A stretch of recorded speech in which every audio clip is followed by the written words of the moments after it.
Vamos a orar. Querido Dios y amante Padre, no queremos abrir tu palabra sin antes invocar el Espíritu Divino para que traiga iluminación a nuestro corazón y poder trazar rectamente la palabra de Dios. Especialmente en esta última presentación, y la puerta se cerró, en lo cual hemos estudiado cómo el tipo de los días de Noé habría de servir de preámbulo y de señal para saber que la venida de Cristo estaba a las puertas. Danos un espíritu de discernimiento para poder entender que el mensaje es para nosotros y que el día de hoy cada alma pueda tomar la decisión de poder ser leal a Cristo y a su palabra de todo corazón. Tu bendición la pedimos en el sagrado nombre de Cristo nuestro Señor. Amén. Amén. Una vez más, sean todos bienvenidos a la casa de Dios. Aquellos que están de forma física, qué linda se ve la iglesia, ¿eh? Qué bonita. Si ustedes estuvieran parados acá, vieran qué bonita que se ve la iglesia. Qué lindos que vinieron el día de hoy a adorar el nombre de Jesús. Les damos la bienvenida. Pero también damos la bienvenida a todos los que a través de Ustream se están uniendo con nosotros y aquellos que a lo mejor de forma en tiempo real no van a estar recibiendo la predicación, pero más adelante van a ver los archivos y van a ver este sermón. También la bienvenida es para ustedes. Quiera el Dios del cielo dar bendición y añadir bendición sobre su santa palabra. Quiero hacer una pequeña recopilación de las temáticas que hemos estudiado en esta serie, como en los días de Noé, para el beneficio de aquellos que por alguna razón no han escuchado los 7 temas anteriores que se han presentado de esta serie. Hablamos un poquitito del concepto de Noé como un personaje real que existió en la palabra de Dios. Mencionamos eso porque hay algunas personas que han acertado que Noé no existió, que no era un personaje simbólico, pero que como tal no existió, ni era profeta, ni fue real, y que el arca tampoco existió. Sin embargo, estamos en desacuerdo con esta posición, porque es Cristo mismo en el Nuevo Testamento, en Mateo 24, que cita a Noé como un personaje real. Es más, es Cristo el que dice que precisamente lo que sucedió en los días de Noé habría de ser el preámbulo que señalaría que la venida de Cristo estaría a las puertas. Es Jesús el que dijo, como en los días de Noé, así será la venida del Hijo del Hombre. Sin embargo, a pesar de que la Biblia sí menciona que Noé es un personaje real, no hay tanta información acerca de Noé.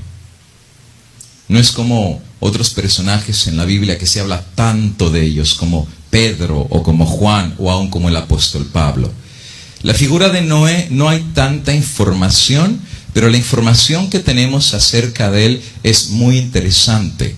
Vivió una generación que, según la palabra de Dios, se había corrompido de tal manera que el Dios del cielo tomó la decisión de barrer aquella raza antediluviana. Simplemente la Biblia dice que los pensamientos de los hombres eran de continuo hacia el mal, al grado que Dios le dolió su corazón el haberlos hecho y haberlos criado. Por eso Génesis capítulo número 6 dice que Dios tomó la decisión de barrer la creación que había hecho, incluyendo plantas, vegetales, aves que volaban en el cielo, animales de la tierra y por supuesto el hombre. Dios manda a Noé construir un arca para que una porción de animales fueran salvos y la puerta habría de estar abierta para todos aquellos que querían entrar a la salvación. Pero fuera de eso, parece ser que la Biblia no da tantos detalles que hacía esa generación. Simplemente dice que a Dios le dolió haberlos hecho. Y estudiábamos en los días pasados que es casi como que una madre llegue a decir de su propio hijo: me arrepiento de haberte parido. Para que una mamá diga eso, realmente el hijo tiene que ser malo. Y yo he conocido a mamás que sus hijos son asesinos y a pesar de ser asesinos, las mamás todavía los quieren y los van a visitar a la cárcel. Pero para que una madre diga, me arrepiento de haberte parido y engendrado, en verdad ese hijo es malo. Y si el amor de una madre en realidad no es como el amor de Dios, el amor de Dios es mucho más grande. Dios grande, tardo para la ira y grande misericordia, dice la palabra de Dios. Y que ese Dios diga, me arrepiento de haberlos hecho. Estamos hablando que en verdad esa generación fue muy perversa.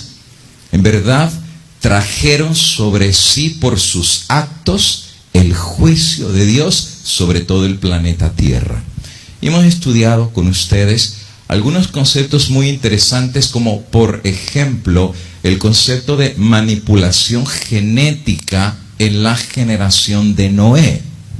Claro, algunos dicen, no, esa generación era como cavernícolas, era gente ignorante, brutos, que no tenían conocimiento ni tecnología para alterar genéticamente a los animales. Bueno, el tema no se lo voy a repetir, pero eso ya lo vimos. Dios destruyó a los animales y no permitió que estos entraran al arca, los cuales Dios no había creado. Los animales que entraron al arca son los que Dios creó. Y ángeles de Dios guiaron a los animales para entrar al arca, pero los que no entraron al arca, Dios no los había creado. En aquellos días existieron esos animales, hoy en día no existen. Pero sí existieron. ¿Y cómo sabemos que existieron? Porque los huesos los siguen encontrando. Date una vuelta a los museos para ver los esqueletos gigantescos de dinosaurios que tienen colmillos de este tamaño. Están ahí, no los podemos negar. Pero Dios no los creó. Hubo amalgamaciones genéticas. Y los seres humanos, en esa inteligencia de casi 1000 años de vida, la utilizaron solamente para tocar lo sagrado que Dios había creado, que era la vida de los animales. Animales raros, especies raras que Dios no había creado, fueron barridas por el diluvio. Ahora, Dios no permite que entren al arca, porque si hubieran entrado al arca, se hubieran comido a Noé y se hubieran comido a todos los animales adentro. Así es que Dios no permite la inclusión de ellos al arca e hicieron manipulaciones con los animales que Dios había creado. ¿Por qué explico eso? Porque en este sermón expliqué precisamente que hoy en día el ser humano desde hace décadas ha descubierto la forma de cómo hacer manipulaciones genéticas con los animales y están creando cosas bien raras, conejos fosforescentes verdes, pollos que nacen ya sin plumas, le sacaron el gene que produce las plumas, ya los pollos así son. Salmones que les quitaron ya el gene, que crecen en este tamaño un salmón, al quitarle el gene del crecimiento, crecen de este tamaño. ¿Y sabes lo peor del asunto? Que en Estados Unidos esos salmones ya los están vendiendo en restaurantes. ¿Quién sabe si tú hace rato estás comiendo salmones genéticamente alterados? Toros que son gigantescos, perros que son gigantescos, que tienen músculos sobresalidos por todos lados, y la lista sigue. En ese sermón di hasta los videos y las fotografías, y han llegado al punto más grave, amigo y hermano, de no solamente hacer mezclas de especies al jugar genéticamente hoy en día con ellos, sino van a llegar a su punto final, que es la mezcla de animales con seres humanos. Ese es el punto final que ellos van a querer llegar a ser. Ahora, si alguien dice, pastor, no exagere, amigo y hermano, mejor investiga un poquito más. Tienes el internet, métete a investigar todos sus asuntos, porque esto ya es público. En China acabaron de hacer hace poco la mezcla de genes de mujeres embarazadas con vacas, y las vacas hoy en día están produciendo leche de mujer. Y la lista sigue, La lista sigue. Lo que se pasó en los días de Noé, amigo y hermano, se está repitiendo hoy en día. En otro tema que vimos, hablamos de cómo hoy en día también se está alterando genéticamente los alimentos. ¿Has escuchado de los GMOs, no es verdad? Tú sabes que prácticamente la gran mayoría de alimentos que tú estás comprando en el mercado ya están alterados genéticamente. Y el gobierno de Estados Unidos no tiene ninguna obligación, o no está obligando más bien a las compañías a colocar calcomanías que diga que el producto que compras es GMO o genéticamente modificado. Pero tú sabes que el maíz, el frijol de soya y un montón más de semillas genéticamente desde hace décadas, no es de ahora, ya tienen casi 30 años que en el mercado se está vendiendo semillas genéticamente alteradas. Ahora, imagínate, nosotros queremos vivir de una forma muy saludable, no comiendo carne, pero al final de cuentas lo que estamos comiendo también ya está alterado genéticamente. La soya es producido por el frijol de la soya, el tofu y la lista sigue. Entonces vemos cómo el ser humano no solo se ha metido en alterar la genética de los animales, sino también está alterando la genética de las plantas. Ahora, este tema tardé 2 horas dándole explicación hasta qué alimentos están alterados, etcétera, etcétera. Así que no lo voy a repetir, solo estoy haciendo una mención de lo que hemos visto en la serie. Otro tema que vimos es la redefinición del género humano. Parece ser que no les gustó la forma como Dios nos hizo. Y hablamos de abominaciones que las naciones del pasado practicaban en contra del Dios del cielo, como la cuestión de bestialismo, ayuntamientos de seres humanos con animales, incesto, que es la práctica de tener relaciones íntimas entre familiares, padres con hijos, hijos con padres o entre hermanos, que todo eso la Biblia lo condena y le llama abominación. Ahora, todo esto lo mencionamos porque cuando Dios ve lo que esa generación estaba haciendo, le dolió a Dios el corazón. Es más, le dolió tanto que dijo, me arrepiento de haberlos hecho. Estudiamos también el jueves el tema de que la tierra estaba llena de violencia. Y hablamos cómo precisamente el espíritu satánico de destrucción y de muerte había tomado el corazón de aquella raza. El derramamiento de sangre estaba a la orden del día. Estaban matando a los animales, se comían a los animales, bebían la sangre de los animales. Y de hecho tengo que mencionarte que hasta había canibalismo en aquellos días. Y por supuesto, la vida humana ya no se respetó. La vida humana valía poco. Ahora, las cosas no son mejores hoy en día, Hay países en los cuales te pueden matar solo por quitarte tu par de zapatos. Hay lugares en que si te ven un reloj muy bonito, te quitan la vida solo para robarte. Eso vale la vida. Un par de zapatos, un reloj de tu mano. Y la razón que vimos que la tierra se había llenado de violencia es porque lo único que controla el corazón del hombre es el Espíritu Santo de Dios. Pero cuando el Espíritu Santo se va retirando, ya no hay nada que pueda restringir tu corazón y la tierra se llenó de violencia. Ayer estudiamos con ustedes el tema se casaban y se daban en casamiento. Vimos que ni siquiera el santo matrimonio de Dios se respetó. La poligamia desde etapas muy tempranas después de la creación fue introducido en la tierra, el tomar más de una mujer. Y ayer estudiamos con ustedes el concepto precisamente de que Dios estableció el matrimonio como santo dado por Dios. Y la fórmula que Dios estableció para ese matrimonio era un hombre casado con una mujer. Pero vimos cómo esa institución sagrada fue pisoteada y corrompida al hombre, como dice el apóstol San Pablo en Romanos, que se extraviaron en sus razonamientos y empezaron a acostarse hombre con hombre, mujer con mujer, y la lista sigue denigrando lo sagrado del matrimonio de Dios. Por eso dice, se casaban y se daban en casamiento. El tema también de los nefilines es un tema que es sorprendente porque en este tema se estudió el asunto de lo que dice el texto bíblico en hebreo, que la tierra tenía nefilines en aquellos días. Y compartí con ustedes el asunto del libro apócrifo de Enoc, en donde Enoc cuenta una versión muy interesante en la cual supuestamente Dios destruyó a la generación antediluviana porque hubo mezclas de demonios con seres humanos. Y que el resultado fue, según el texto hebreo, que cuando los demonios o nefilines, algunas versiones le llaman los vigilantes, y algunas otras versiones, especialmente en inglés, le llaman los seres divinos, o the divine beings. Supuestamente se metieron con las hijas de los hombres y les procrearon gigantes.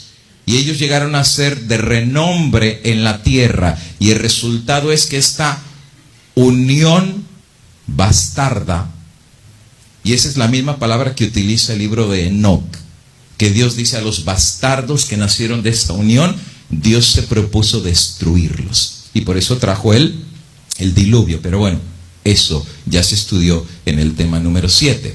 El tema del día de hoy, vamos a hablar acerca del último tema de esta serie.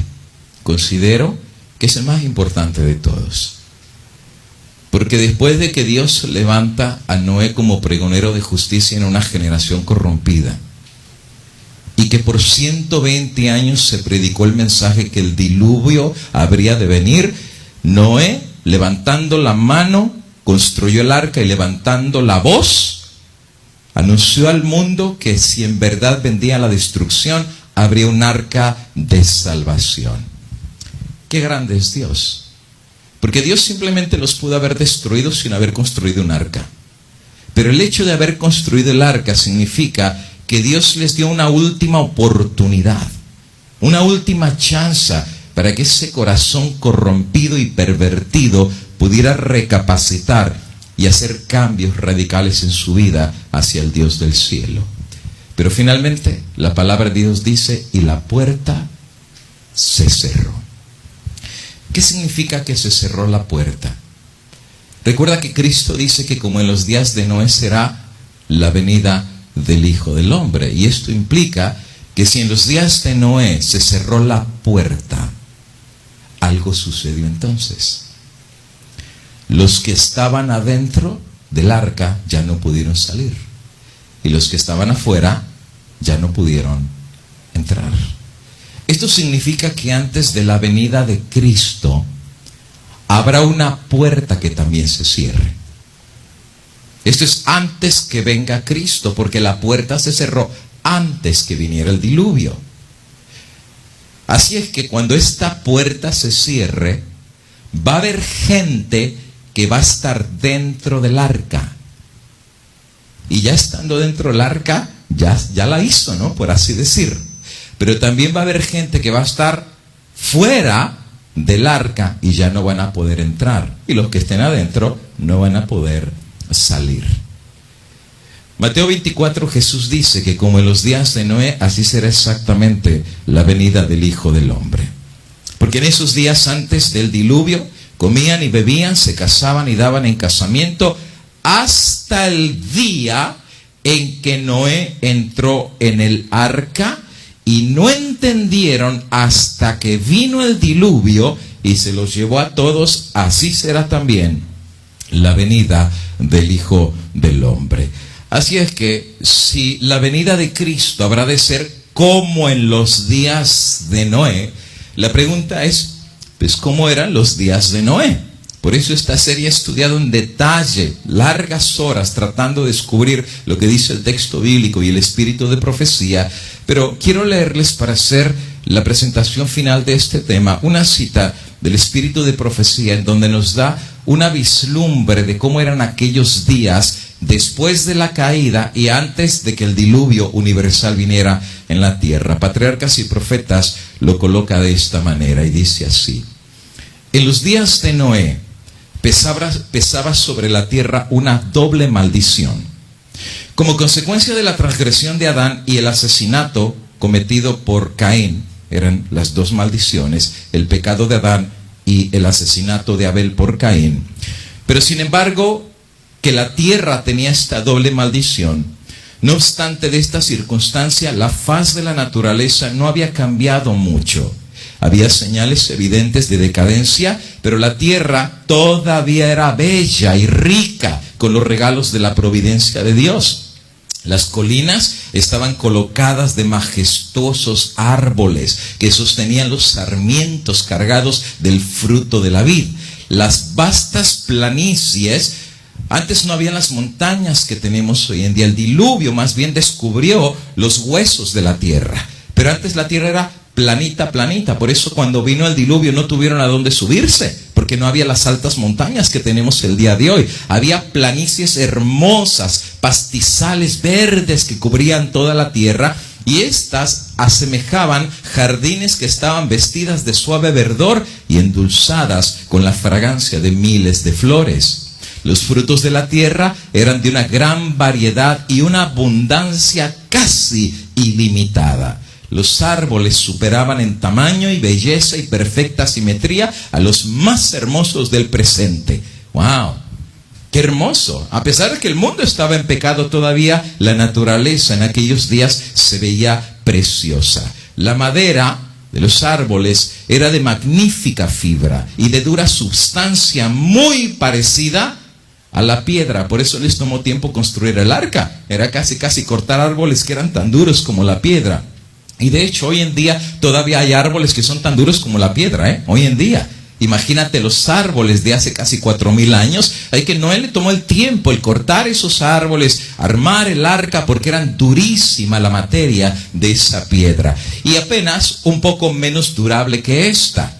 Además, abundaban el oro, la plata y las piedras preciosas. De hecho, estaban a flor de tierra. Hoy en día, después del diluvio, quedaron enterradas, ¿verdad? Y a través de la minería las descubren. Pero antes, eso era regado por todos lados. Piedras preciosas, plata y aún el oro. Ahora, en referencia a los seres humanos, dice ella, el linaje humano aún conservaba mucho de su vigor original. Solo pocas generaciones habían pasado desde que Adán había tenido acceso al árbol de la vida, que había de prolongar la vida. Y eso es verdad. Si los hombres vivían casi 1000 años, eso significa que desde que el hombre cayó hasta el diluvio pasaron pocas generaciones. De hecho, entre ellos se conocieron en muchas generaciones. Por ejemplo, el mismo Matusalén ayudó a construir el arca.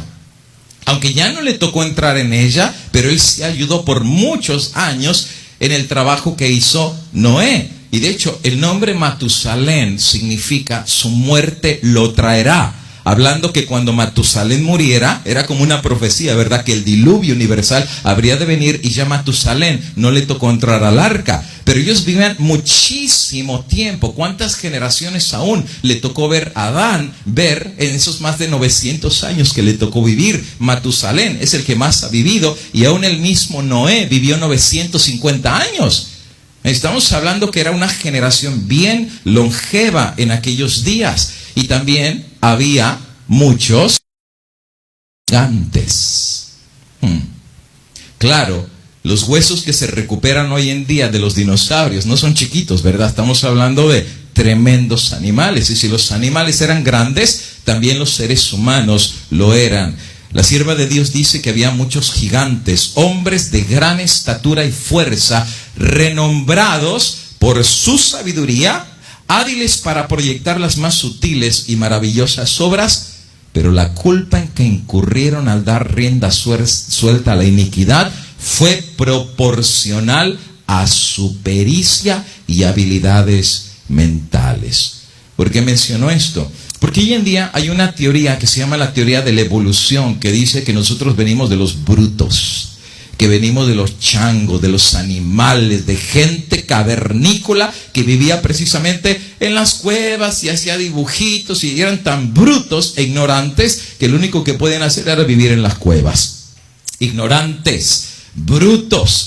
Pero sin embargo, eso no es lo que dice ni la Biblia ni el Espíritu de Profecía. Lo que la Biblia dice, que había gigantes que vivían casi 1000 años. Y amigo y hermano, si en 70 años Einstein descubrió la teoría de la relatividad y construyó la bomba atómica que destruyó a Hiroshima y Nagasaki, y solo son 70 años, ¿cuánto ellos habrán aprendido en casi 1000 años? Estamos hablando que era una generación grandemente sabia e intelectual. Tenían tremenda fuerza intelectual, pero esa habilidad mental, según la palabra de Dios, la utilizaron solamente para lo malo. Como dice Génesis 6, sus pensamientos eran solamente de continuo hacia el mal. Además de eso, sigue diciendo el espíritu de profecía que la poligamia había sido introducida desde muy temprano contra la divina voluntad de Dios manifestada en un principio. El Señor había dado a Adán una mujer y así de esa manera reveló sus órdenes. Pero después de la caída, los hombres prefirieron seguir sus deseos pecaminosos y como resultado aumentaron rápidamente los delitos y la desgracia. La tierra empezó a bañarse de sangre. El que era más fuerte podía matar a su prójimo y quitarle sus bienes y quitarle su propia mujer. Y la poligamia estuvo al orden del día. No se respetaba el vínculo matrimonial ni los derechos de la propiedad. Cualquiera que codiciaba las mujeres o los bienes de su prójimo los tomaba por la fuerza y los hombres se regocijaban en sus hechos de violencia. Además, se gozaban matando a los animales y el consumo de la carne como alimento los volvía más crueles y sedientos de sangre hasta que llegaron a considerar la vida humana con sorprendente indiferencia. ¿Qué días aquellos? ¿Qué días aquellos? Sin embargo, dice el espíritu de profecía que no fueron las multitudes o las mayorías las que se colocaron de parte de lo justo. El mundo se puso contra la justicia y las leyes de Dios. Y Noé fue considerado ¿qué? Un fanático. ¿Por qué? Porque era uno contra todos. Porque la gran mayoría de las personas se habían corrompido tanto que ya no veían nada malo en lo que ellos hacían. Noé era claro porque el estandarte de Noé era la ley de Dios y la santa palabra de Dios. Y eso era como una reprensión cotidiana al estilo de vida de ellos y lo consideraron y etiquetaron y le pusieron el sticker de fanático. De hecho, Satanás al tentar a Eva para que desobedeciese a Dios le dijo, no, Dios dijo que moriráis, pero no moriréis. Pero grandes hombres del mundo, honrados y sabios, repitieron lo mismo en los días de Noé. Las amenazas de Dios dijeron, solo tienen por fin intimidarnos, pero nunca van a pasar. No se alarmen, nunca se producirá la destrucción de la tierra por el Dios que la hizo, ni el castigo de los seres que creó. Dios es amor. Dios nos ama, Dios no va a castigar. Este hombre es un fanático, este hombre es un exagerado, es un extremista, pobrecito de Noé, porque de esta manera lo etiquetaron por 120 años burlándose. De hecho, la gente venía para ver a Noé construir el arca y escuchar sus temas, no porque querían cambiar, sino porque querían burlarse del viejito. Ya me imagino, quizás hasta tomates le tiraban a Noé diciendo, viejito loco, viejito fanático, los años ya te están volviendo loco, extremista, disidente. Yo no sé qué títulos le habrán puesto a Noé, pero a Noé le tocó, en verdad, su fe fue probada, 120 años recibiendo el ridículo y la burla de los demás. Decían en aquel entonces, pueden estar tranquilos, no teman. Noé es un descabellado fanático. El mundo se reía de la locura del iluso anciano y en vez de humillar sus corazones ante Dios, persistieron en su desobediencia y impiedad. Sin embargo, algo sucedió. En la misericordia de Dios, el Dios del cielo permitió algo sobrenatural que pasó, para que les abriera de ser posible un poquito los ojos y su entendimiento a esa generación tan cerrada. Los animales comenzaron a venir al arca. Y de dos en dos los animales, como movidos por una fuerza sobrenatural, se aproximaron al arca que Noé había construido. La gente preguntó a los sabios de aquellos días cómo podían explicar semejante evento. ¿Quién podía explicar que los animales venidos de diferentes lugares se concentraran exactamente en el lugar que Noé estaba construyendo? Por supuesto, no había explicación lógica. El mundo miraba maravillado y algunos hasta con temor. Llamaron a los filósofos para que explicasen aquel singular suceso, pero fue en vano porque era un misterio que no podían comprender. Pero los corazones de los hombres se habían endurecido tanto a rechazar obstinadamente la luz, que aún esta escena les produjo solo una impresión pasajera.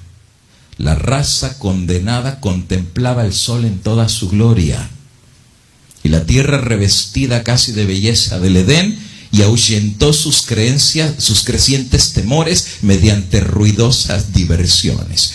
Claro, se asustaron un poquito, pero después la vida seguía. Ellos decían, mira, el sol salió igual, los pajaritos siguen cantando, los ríos siguen corriendo, todo está tan bonito y tan hermoso. Eso que no está diciendo, claro, es raro esto de los animales, es medio raro, eso sí te voy a decir, hay un punto ahí, es medio raro, pero no hay por qué alarmarse, se habían acostumbrado al mal. Finalmente, vienen los eventos que habrán de cambiar las percepciones de aquella generación corrompida. Se vio un relámpago deslumbrante, y una nube de gloria más vívida que el relámpago descendió del cielo para cernirse ante la entrada del arca. La maciza puerta, que no podían cerrar los que estaban adentro, fue puesta lentamente en su sitio por manos invisibles, y eso les tocó verlos a ellos. No podían dar explicación porque Noé no era capaz de cerrar esa puerta, era demasiado grande, pero por sí sola, de forma sobrenatural y milagrosa, la puerta se empezó a cerrar por manos invisibles. Noé quedó adentro y los que habían desechado la misericordia de Dios quedaron afuera. El sello del cielo fue puesto sobre la puerta. Dios la había cerrado y solo Dios la podía abrir. ¿Sabes que cuando tú lees esto en la Biblia, tenemos que entender una cosa? Cuando Dios cierra una puerta, ya no se abre. Y cuando la puerta del arca se cerró, solo Dios mismo la podía abrir. Esto quiere decir que los que estaban afuera y querían entrar, ya no había forma de entrar. Claro, podían entrar mientras la puerta estuviera abierta. Claro, podían entrar y salir, pero una vez que la puerta Dios la cerró, eso significaba sellamiento. ¿Entiendes eso, verdad?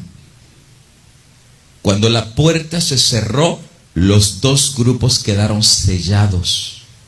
Los que estaban adentro quedaron sellados para salvación, y los que quedaron afuera también quedaron sellados. ¿Pero para qué?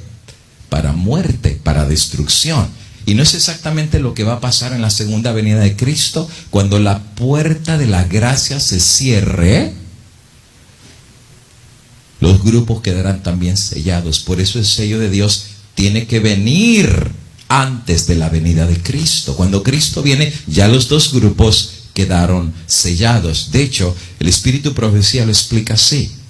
Asimismo, cuando Cristo deje de interceder por los hombres culpables antes de su venida en las nubes del cielo, la puerta de la misericordia será cerrada. Igual que como en los días de Noé, manos invisibles cerraron la puerta de esa arca, la puerta de la salvación habrá de quedar cerrada por Dios mismo antes que Cristo regrese a esta tierra. Pero tú sabes que lo interesante de esto es que tan pronto la puerta se cerró en los días de Noé, el diluvio no vino inmediatamente.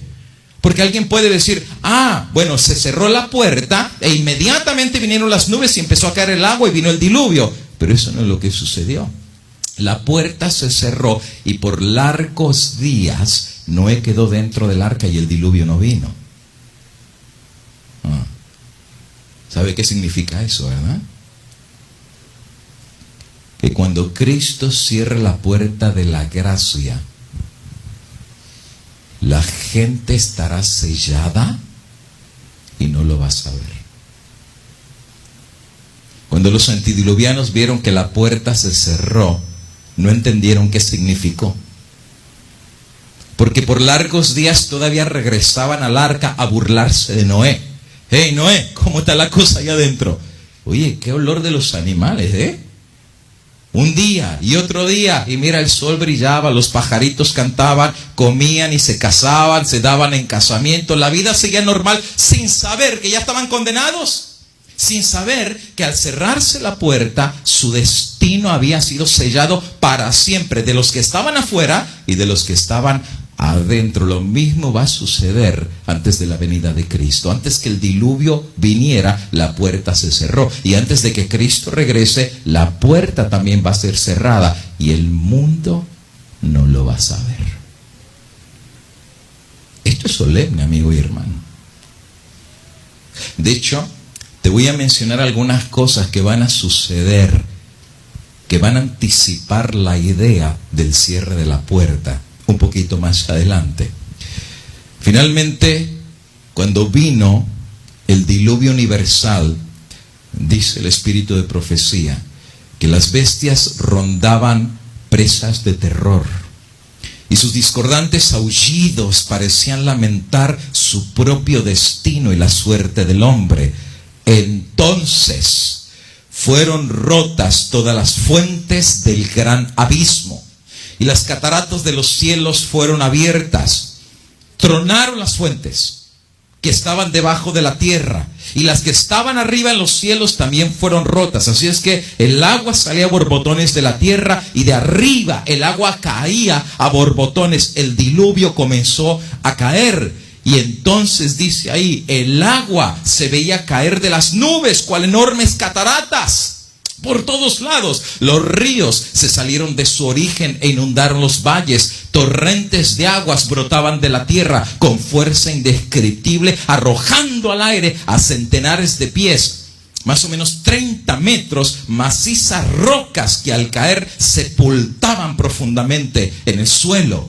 El caos había comenzado. Los altares donde habían ofrecido sacrificios humanos fueron destruidos, y los adoradores temblaron ante el poder del Dios viviente y comprendieron finalmente una cosa. Comprendieron que había sido su corrupción y su idolatría lo que había provocado su propia destrucción.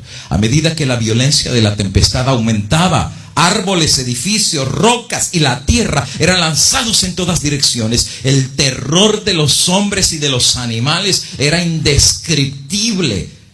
El mismo Satanás, obligado a permanecer en medio de los revueltos elementos, temió por su propia existencia. Oye, si el diablo tuvo miedo, eso estuvo serio. Se había deleitado en dominar tan poderosa raza y deseaba que los hombres viviesen para que siguieran practicando sus abominaciones y rebelándose contra el Dios del cielo. Otros, locos de terror, extendían las manos al arca. Ahora sí, ¿verdad? Ahora sí. Imploraban, déjenos entrar. Pero sus súplicas fueron vanas. Su conciencia despertó por fin, y se convencieron de que hay en los cielos un Dios que gobierna todas las cosas. Le invocaron con fervor, pero los oídos del Creador ya no podían escuchar más sus súplicas, y en aquella terrible hora vieron que la transgresión de la ley de Dios había ocasionado su ruina. Déjanos entrar, pero no, ella no podía hacer nada. La puerta él no la cerró, por tal razón él no la podía abrir. Desde las cimas de las más altas, los hombres contemplaban un enorme océano sin playas. ¡Guau! Este es un lenguaje poético. Trataron de subirse a las colinas más altas que pudieron encontrar, y lo único que veían es que el agua iba subiendo, e iba subiendo, e iba subiendo. Ya no había, y sabían ellos que tarde que temprano les iba a llegar el agua a ellos. Sabían que su sentencia venía y no había dónde meterse. ¿Cómo anhelaban ahora sí estar en el arca? cómo anhelaban haber estado del otro lado de la puerta.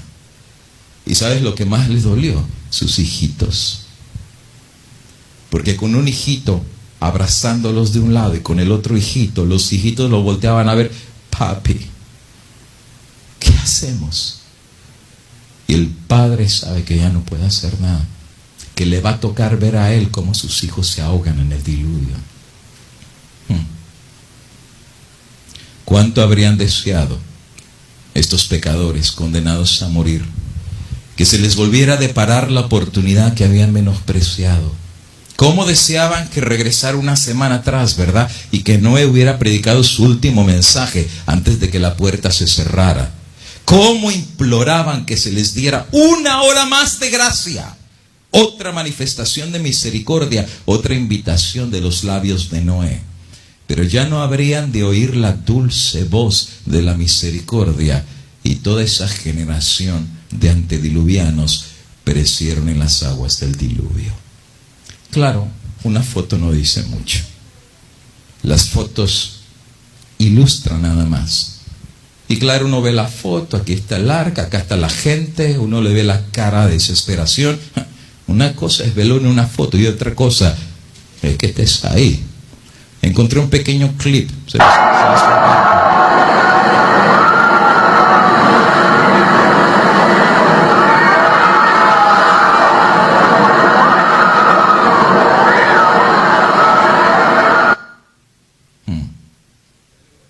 Y solo es poquito.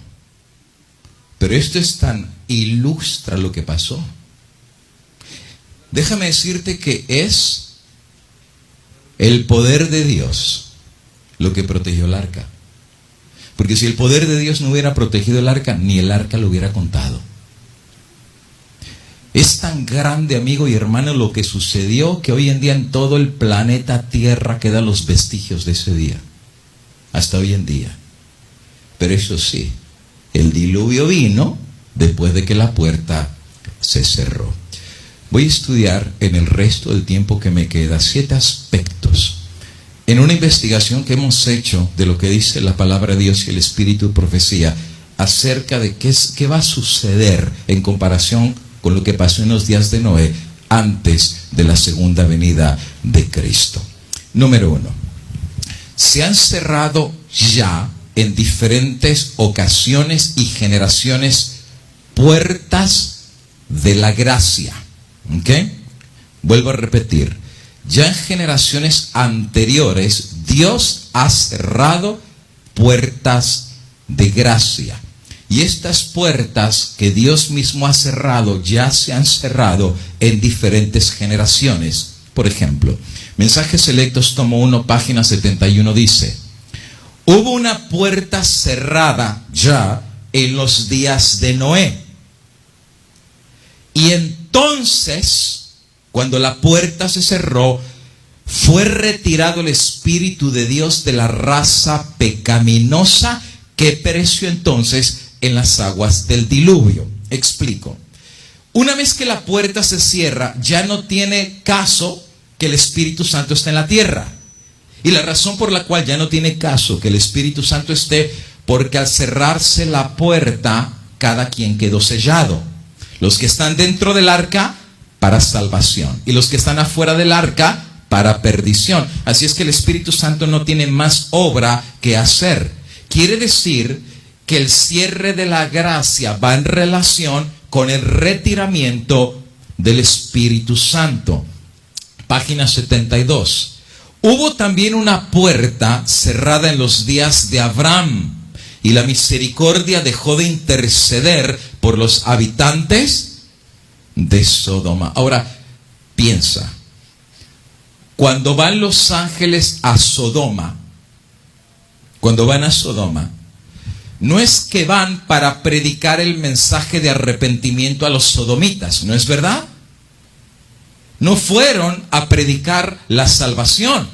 Es diferente al caso de Nínive, porque en el caso de Nínive, cuando va Jonás, la puerta todavía seguía abierta. Por eso se arrepintieron y Dios los perdonó. Pero en el caso de Sodoma y Gomorra, la puerta ya estaba cerrada y ellos no lo sabían. Ellos no sabían que esa noche iba a bajar el fuego del cielo y los iba a consumir. La vida siguió normal como nada, sin saber que ya estaban condenados. Porque ya la puerta en los días de Abraham para Sodoma y Gomorra se había cerrado. Página 72 sigue diciendo: hubo una puerta también cerrada en los días de Cristo. El Hijo de Dios declaró a los judíos incrédulos de esa generación: vuestra casa os es dejada desierta y vacía. ¿Recuerdas que cuando Cristo murió en la cruz y puso este es Cristo, el rey de los judíos, y que dijeron los judíos: quita eso porque no tenemos más rey que a César?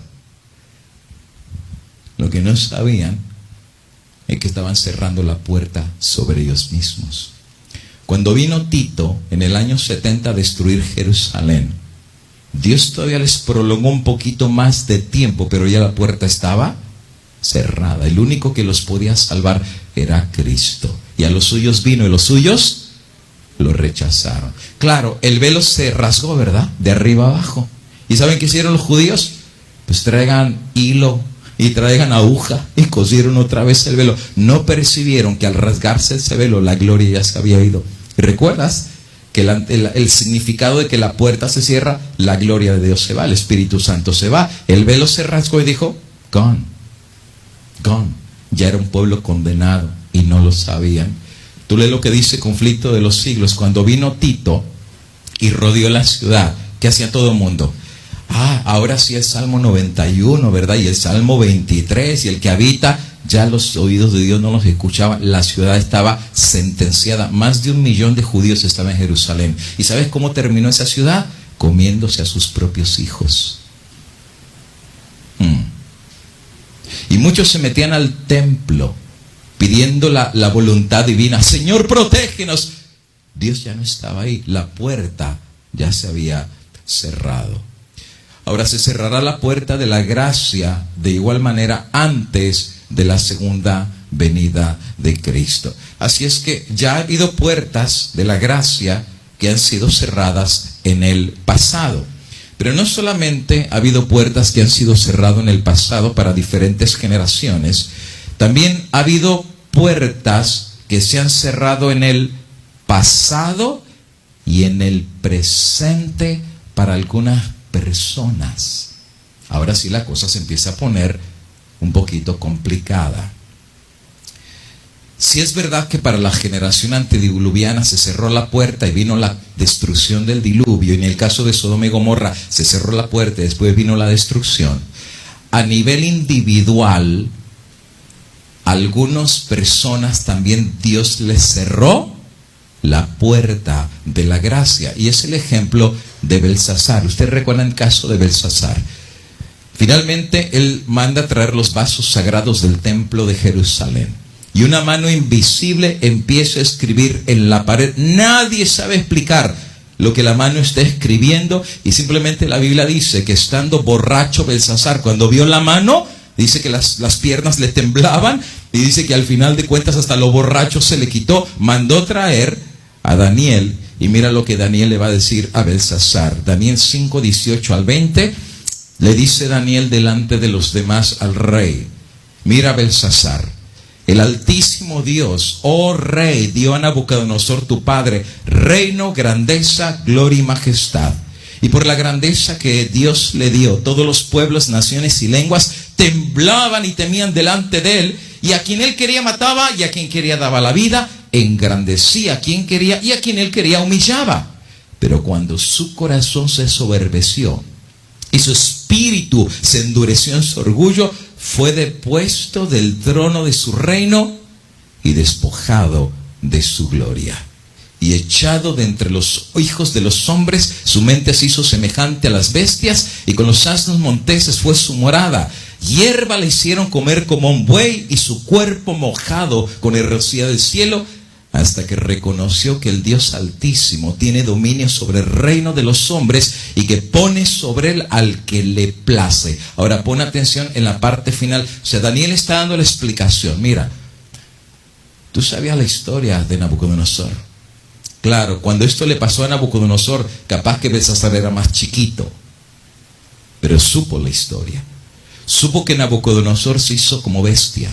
Por 7 tiempos, o sea, por 7 años, comió pasto. Las uñas le crecieron como de águila. El pelo le creció como de león. Perdió la razón hasta que reconoció que hay un Dios en los cielos. Y cuando se humilló delante de Dios, la razón le fue concedida otra vez. Y Daniel le dice, you know what?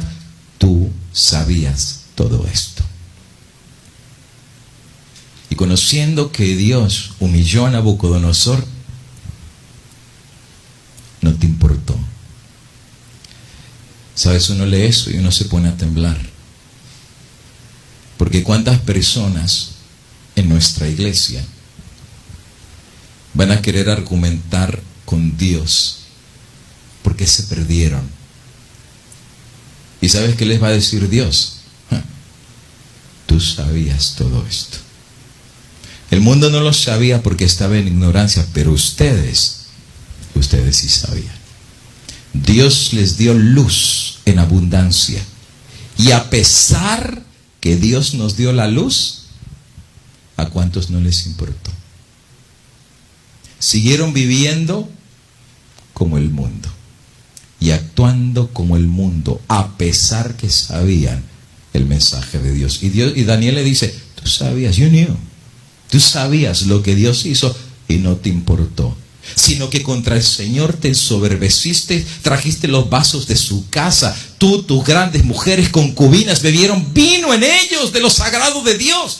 Y diste alabanza a dioses de plata, oro, bronce, hierro, madera y piedra que ni ven, que ni oyen, ni saben. Y el Dios en cuya mano está tu vida, cuyos son todos tus caminos, nunca honraste. Entonces, así como tú decidiste hacer un lado a Dios, así como tú decidiste ofender a Dios y blasfemar el nombre de Dios, entonces tú te pronunciaste, Dios también se pronunció. Y el Dios del cielo mandó en tu presencia la mano que trazó esta escritura. ¿Quieres saber qué dice la escritura? Mene, mene, tekel uparsin. Pesado has sido en balanza y fuiste hallado.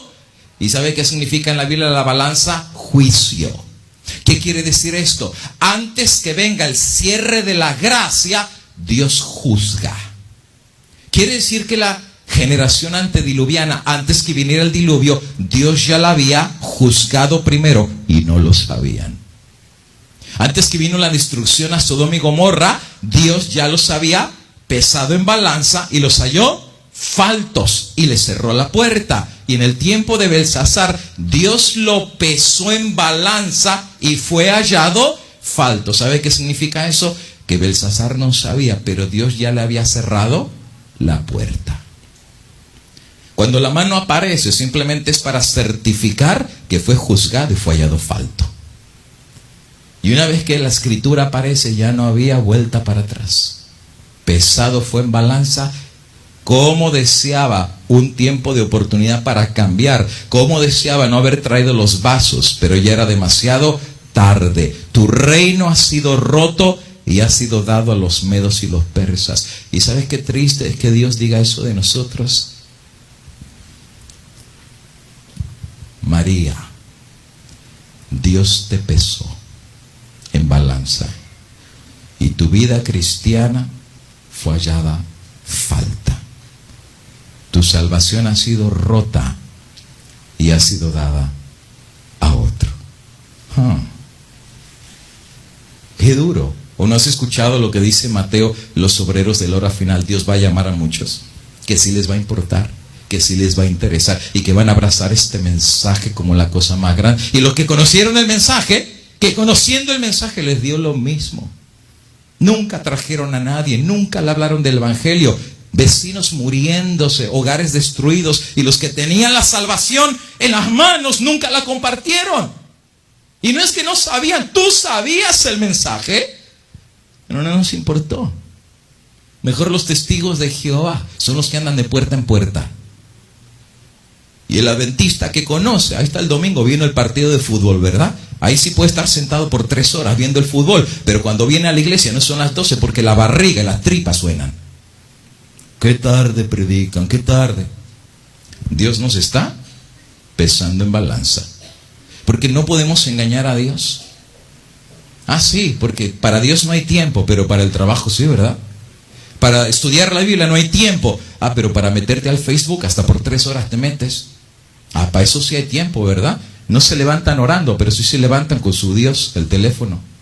Y se acuestan con su Dios. Ah, para eso sí hay tiempo, ¿verdad? Dios está pesando en balanza. No te creas que cuando la puerta se cierre, se va a cerrar como casualidad. Hace rato Dios está pesando al mundo y está pesando a su pueblo. ¿Y sabes cuál es el resultado? Que esa misma noche fue muerto Belsasar, rey de los caldeos. ¿Y sabes por qué se murió? Porque se le cerró la puerta. Y una vez que se cerró la puerta, hasta llegó su vida. Otro ejemplo. ¿Y qué tal del caso de Herodes? Sí, el Herodes que mató a Santiago.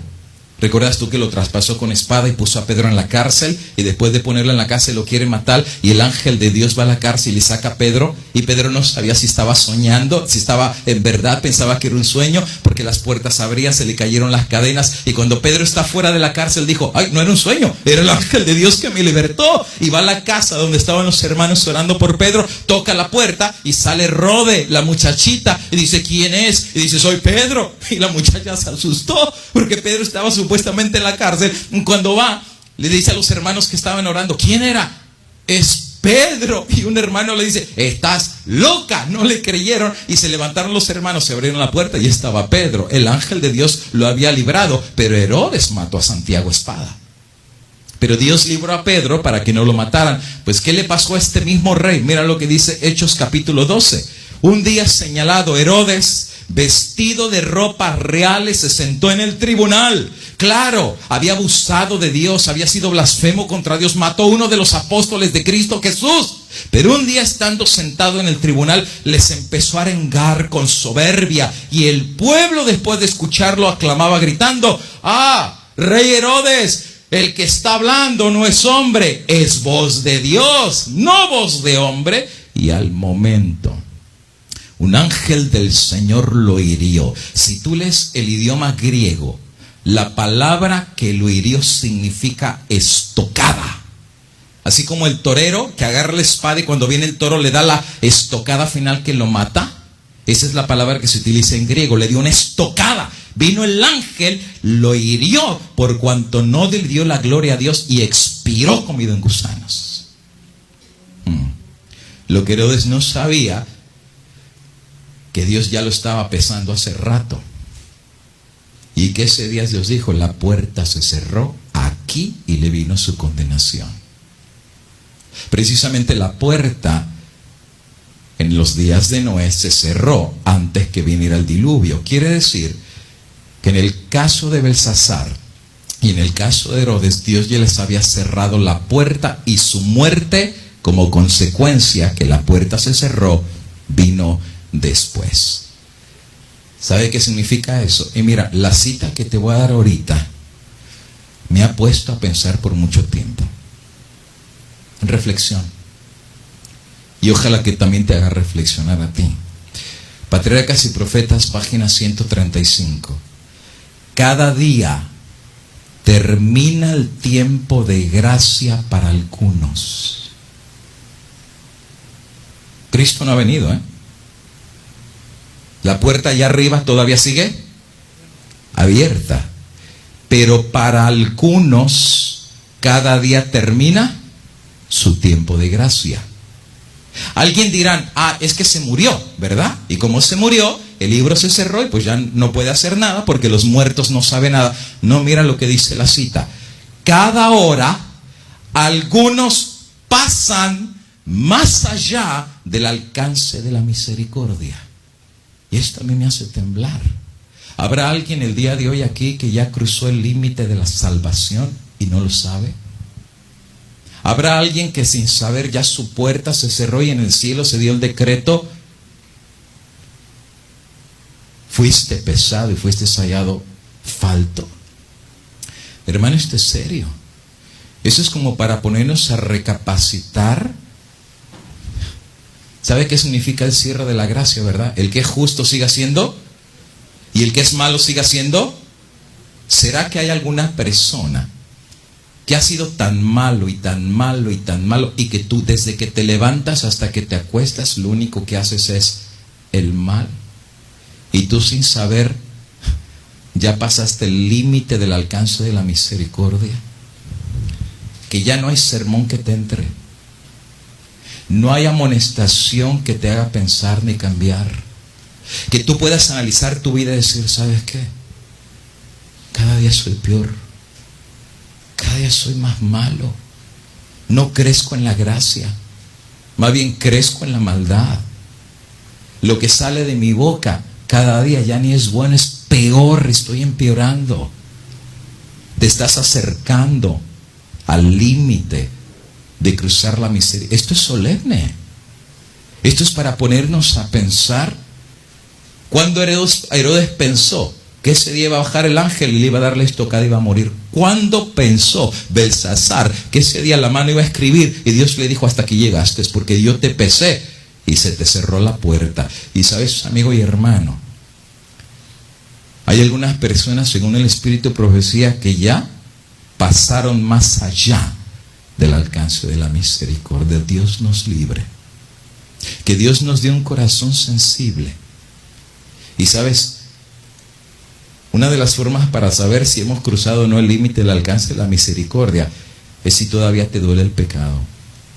Es si todavía tú pecas y te sientes mal porque el Espíritu Santo todavía está trabajando en ti. ¿Recuerdas que cuando la puerta se cerró, el Espíritu Santo qué? Se va. Y si el Espíritu Santo se va, hay un espíritu demoníaco que nos puede controlar. ¿O no has leído el caso de Judas? Porque cuando Judas tomó la decisión de ir a vender a Cristo, lo que no sabía es que la puerta se cerró. Por eso dice el libro de Juan que cuando Judas se levanta para vender a Cristo, ¿quién entró en Judas? Satanás entró en él. Claro, la puerta se le cerró. Por eso Jesús le dijo, ay de aquel que va a entregar al Hijo del Hombre. Ay de aquel. Y Cristo lo trató de salvar, Trató hasta donde él pudo, lo trató de salvar, porque sabía que su salvación estaba en juego y Cristo anhelaba que él no lo entregara. Por eso decía, uno me va a entregar. Y todo el mundo, seré yo, Señor. Y finalmente Cristo, al leer el corazón de Judas, le dijo, lo que vas a hacer, hazlo pronto. Es la hora de las tinieblas. Y Judas se levantó y Satanás entró a él. Lo que siguió después de ponerse la soga y de tirar las monedas y decir, he vendido sangre inocente, fue resultado que ya el Espíritu de Dios se había ido de él. Ya otro espíritu lo controlaba. Esto es serio. Esto es serio. Dice la sierva de Dios, Joyas de los Testimonios 167. Cada día hemos estado asociados con hombres y mujeres que van encaminados hacia el juicio. Cada día puede haber sido la línea divisora para alguna alma. Y alguno puede haber hecho la decisión, como Judas, que determinará su destino futuro.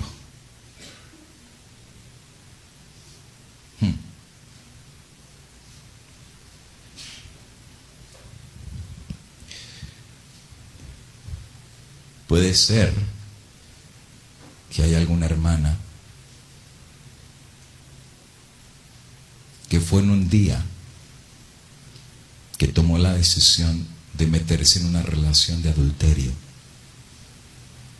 Y fue el día que la iba a marcar para siempre. Y ha pasado tanto tiempo y no puede salir de esa relación. Nadie lo sabe, pero Dios sí. Ahora, dijo el apóstol Pablo, todo lo puedo en Cristo que me fortalece. Porque mientras la puerta esté abierta, toda cadena puede ser rota en el poder de Cristo Jesús. Pero el único que va a lograr eso, amigo y hermano, ¿sabes quién es? El Espíritu Santo. Y si tú todavía sientes que tienes que cambiar tu vida, que lo que estás haciendo no es correcto, que tiene que haber un cambio real en tus caminos y en tu corazón, quiere decir que no has cruzado el límite.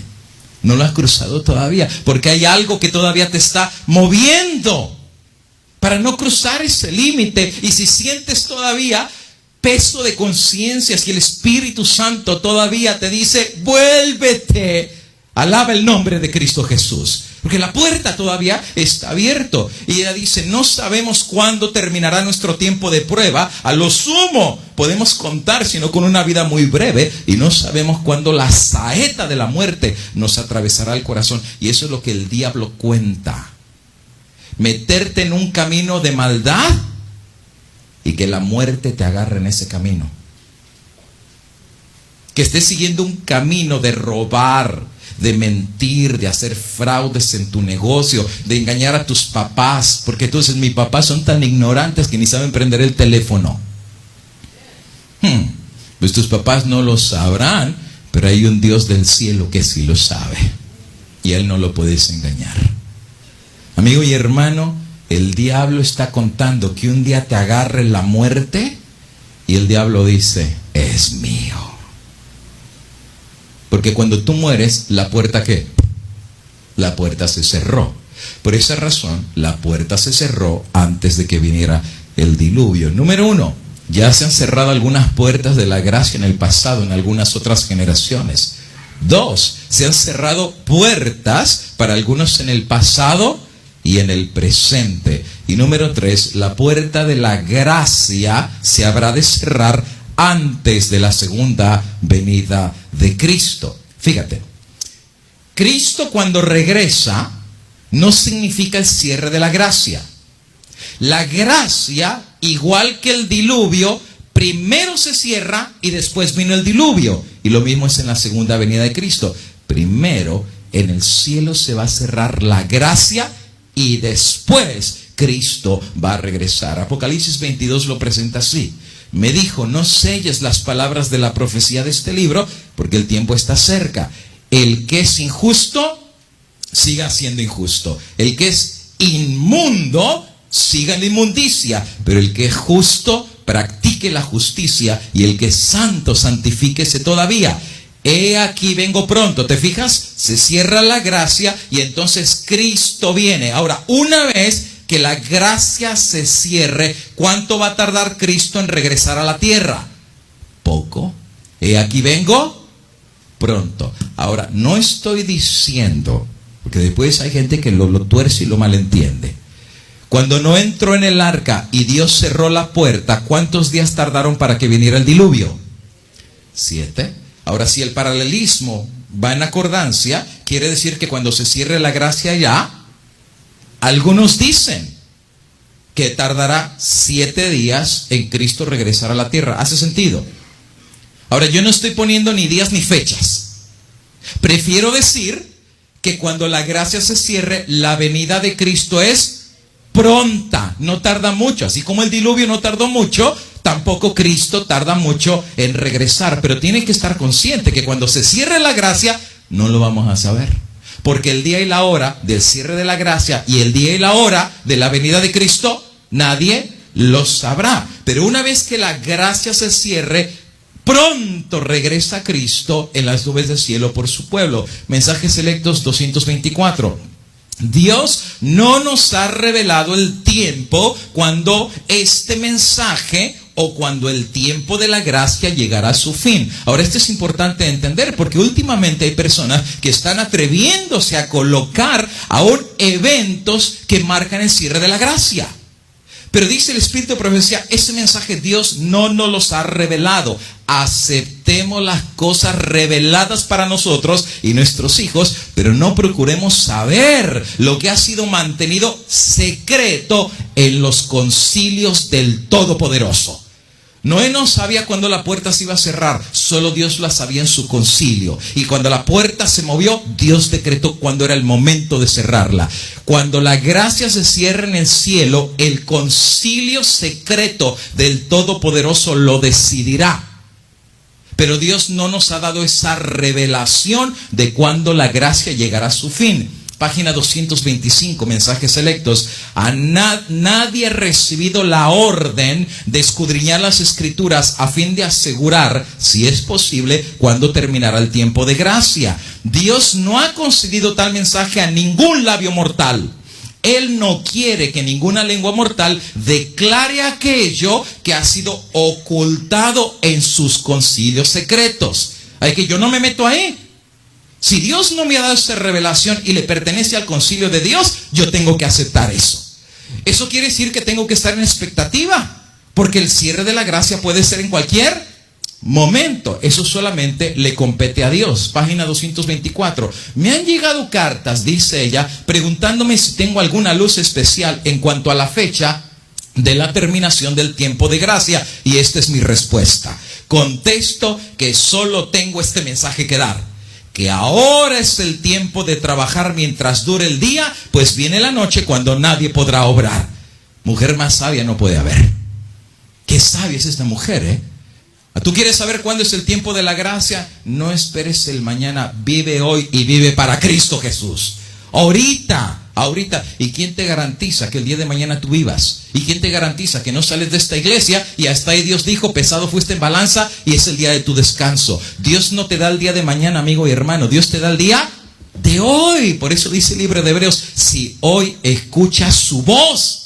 Y el diablo te tiene enredado en pecados y un montón de cosas que tú no puedes salir. Pero si hoy escuchas la voz del Espíritu Santo, puedes ser libre en la sangre de Cristo Jesús.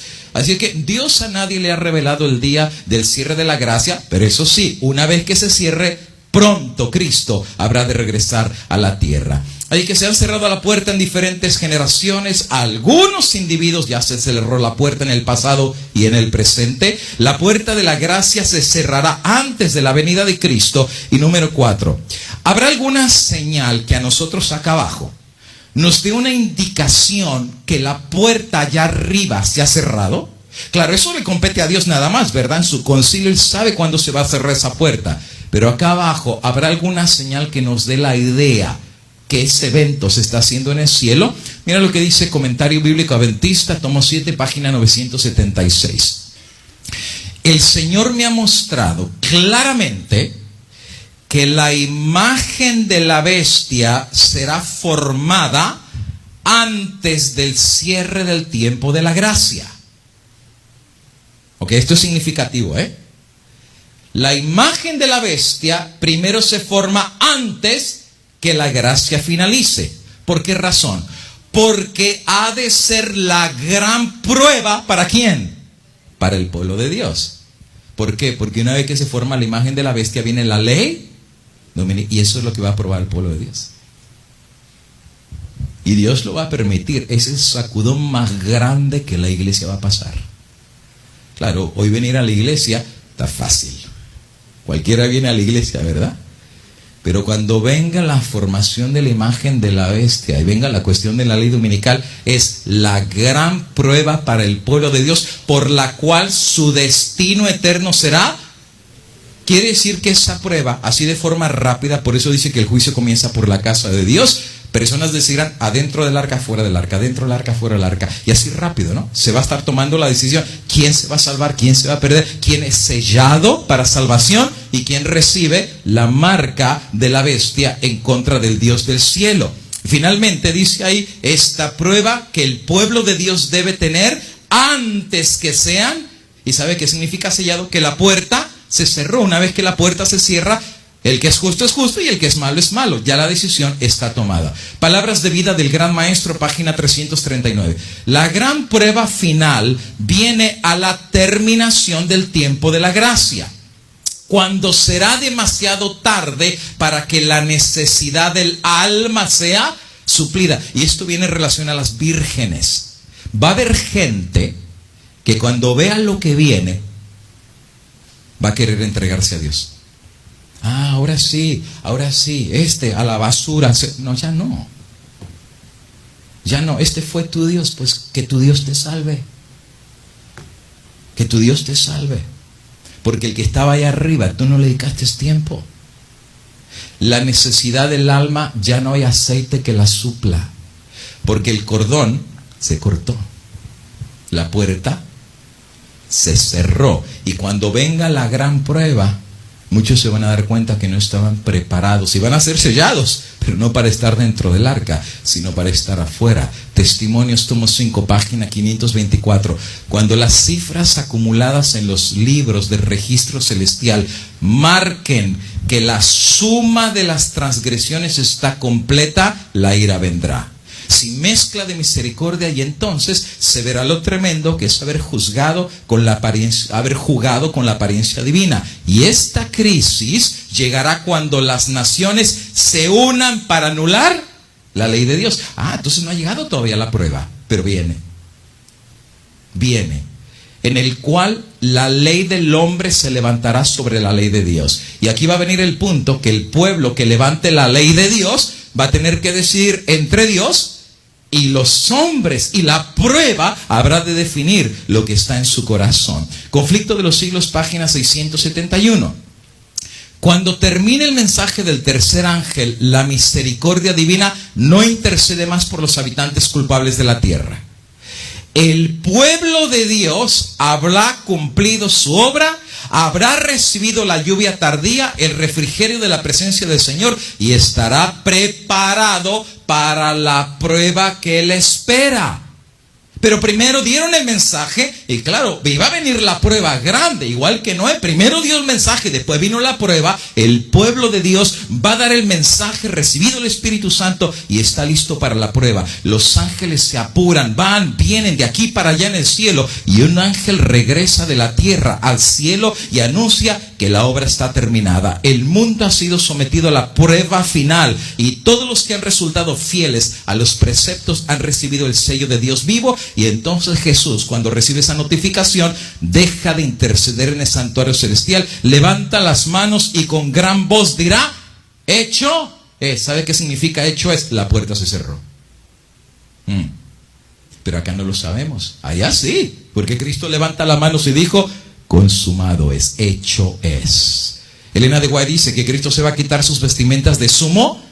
¿Y por qué? Porque ya no tiene caso interceder. Ya cada quien tomó su decisión eterna, para salvación o para perdición. Conflicto de los siglos, 481. Cuando haya terminado este examen, cuando se haya fallado respecto a los que en todos los siglos han profesado ser discípulos de Cristo, entonces, si no antes, habrá terminado el tiempo de la gracia. Y será cerrada la puerta de la misericordia. ¿Sabe qué significa eso? Dios está completando su número de todas las generaciones. Primero comienza con los muertos y después sigue con los vivos. Por esa razón, los que están vivos es el último grupo que le queda a Cristo de meter en el paquete. Y las decisiones van a ser ¿qué? Rápidas. Ahora tú dirás: ¿y qué va a determinar en qué grupo estoy yo? Lo que estés haciendo hoy. ¿Cómo vives hoy? Es lo que ya está determinando en qué grupo vas a estar. Hay gente que dice: no, va a haber un cambio de corazón de última hora. No funciona así. Dios te puede cambiar el corazón, pero tiene que ser el día de hoy. No te esperes al día de mañana. Eso sí, porque cuando la puerta se cerró en los días de Noé y vino el diluvio, ahora sí querían cambiar el corazón. ¿Ya para qué? La puerta ya estaba cerrada. ¿Y sabes cuántas personas, cuando vean lo que viene después que la gracia se cierre, ahora sí van a querer cambios en su vida? Pero ya es demasiado tarde. La puerta finalmente se habrá cerrado. Punto número 5. ¿Qué va a suceder cuando la gracia de Dios finalice en relación con el mundo? Con la gente que está en el mundo. ¿Sabrá el mundo que la gracia de Dios terminó para ellos? Claro, Dios lo decretó, pero el mundo sabrá que se terminó la gracia. Conflicto de los siglos, 545, dice así: antes del diluvio, después de que Noé hubo entrado en el arca, Dios le encerró en ella, dejando fuera a los impíos.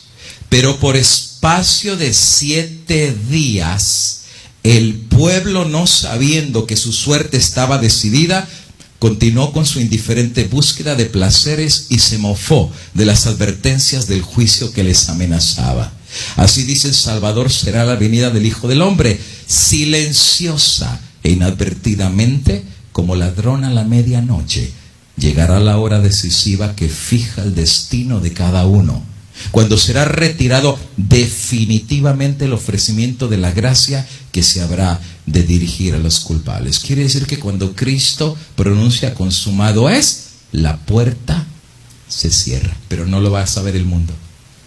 Se van a seguir comiendo, bebiendo, casándose y dándose, sin saber que ya viene el juicio final pero no lo van a saber. Página 673, Conflicto de los siglos. Cuando la decisión irrevocable del santuario haya sido pronunciada y el destino del mundo haya sido determinado para siempre, los habitantes de la tierra no lo sabrán.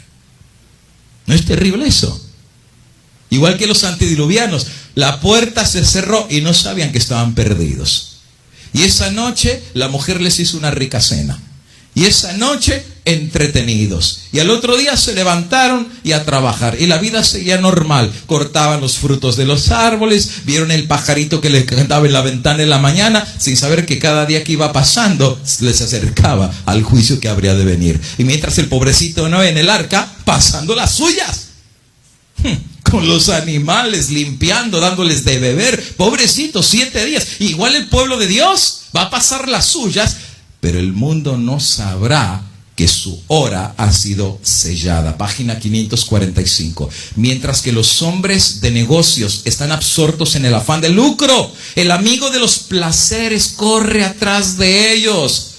La esclava de la moda se sigue ataviando. Puede llegar el momento en que el juez de toda carne pronuncie la sentencia. Pesado fuiste en balance, fuiste hallado falto. Los justos y los impíos continuarán viviendo en la tierra en su estado mortal. Los hombres seguirán plantando, edificando, comiendo y bebiendo, inconscientes todos ellos de que la decisión final, que es irrevocable, ha sido pronunciada en el santuario. La puerta se cerró y una vez que Dios la cierra, nunca más se abrirá. Ahora, eso sí, la puerta primero se cierra para el pueblo de Dios. Y viene la parte dura. Mientras la puerta se cierra para la iglesia. Ahora, no lo digo yo, el apóstol Pedro dice que el juicio comienza ¿con quién? Con la casa, porque somos los que conocimos. El mundo no sabe, nosotros sí sabemos. Dios nos dio el mensaje y son los primeros que Dios tiene que pesar. ¿Por qué? Porque Dios tiene que guardarse los que van a dar el mensaje final. ¿Van a ser todos? Ojalá que sí. Anhelo que sí, ojalá que todos los que Dios nos ha llamado seamos parte de este pregón que preparará la venida de Cristo, pero no van a ser todos. Por eso Dios permitirá la grande prueba, pero el mundo no sabe que le llegó su día. Patriarcas y Profetas, página 94. Cuando los razonamientos de la filosofía hayan desterrado el temor a los juicios de Dios, cuando los maestros de la religión nos hablen de largos siglos de paz y prosperidad y el mundo se dedique por completo a negocios y placeres, plantar y edificar y fiestas y diversiones, y desechando las amonestaciones de Dios, se burle de sus mensajeros, entonces vendrá sobre ellos destrucción de repente y no escaparán. Interesante, igual que en los días de Noé. Antes que se cierre la gracia sobre ellos, Dios mandará el Espíritu como lluvia tardía y el fuerte pregón se va a dar. Ahora, esa es una señal, que cuando nosotros veamos que el fuerte pregón se está dando, sabemos, amigo y hermano, que pronto viene el cierre de la gracia para el mundo, porque ese mensaje los va a definir. Mientras ellos no saben, Dios tiene paciencia con ellos, porque no conocen. Pero cuando Dios levanta a Noé y les dice claramente, el Dios del cielo ha revelado que la puerta pronto se cerrará y el diluvio vendrá, entrad ya gratis. Ustedes no tienen que construir el arca, lo único que tienen que hacer es aceptar el mensaje de Dios y entrar al arca. Pero cuando el mensaje se dé, es el indicativo que pronto se va a cerrar el tiempo de la gracia para ellos. Ahora, ¿qué de los cristianos que no fueron sellados? La gracia se cerró, nadie lo va a saber. Pero ¿qué pasa con un cristiano que no fue sellado con el sello de Dios y está perdido? ¿Lo va a saber o no lo va a saber? Escucha. Así como en el tiempo de Noé los hombres no entendieron hasta que vino el diluvio y los destruyó, según las palabras de Cristo, será la venida del Hijo del Hombre. Cuando los que profesan ser el pueblo de Dios se unan con el mundo, viven como el mundo y comparten sus placeres prohibidos, cuando las campanas repiquen a bodas y todos cuenten en perspectiva con muchos años de prosperidad mundana, entonces entonces tan repentinamente como el relámpago cruza el cielo, se desvanecerán sus visiones brillantes y sus falaces esperanzas. Esto es muy interesante de notar. Habla de el pueblo de Dios, los que supuestamente son parte del pueblo de Dios, pero son tan mundanos como el mundano. Viven como el mundo, comen como el mundo, se visten con el mundo. Y eso sí, vienen a la iglesia con la Biblia debajo del brazo, sin saber que así como vivieron con el mundo, decidirán y recibirán lo mismo que el mundo habrá de recibir. Escucha, con Firkin los siglos 673, las formas de la religión seguirán en vigor entre las muchedumbres, de en medio de las cuales el Espíritu Santo se habrá retirado finalmente. ¿Sabe qué significa eso? La gente va a seguir yendo a la iglesia. Va a seguir cantando himnos, van a pasar los diáconos a recoger los diezmos y las ofrendas. Las formas de la religión seguirán.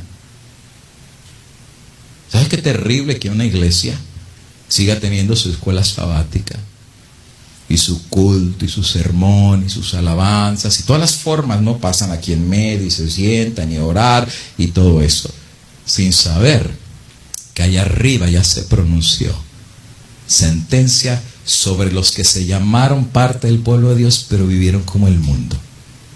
Seguirán las formas de la religión.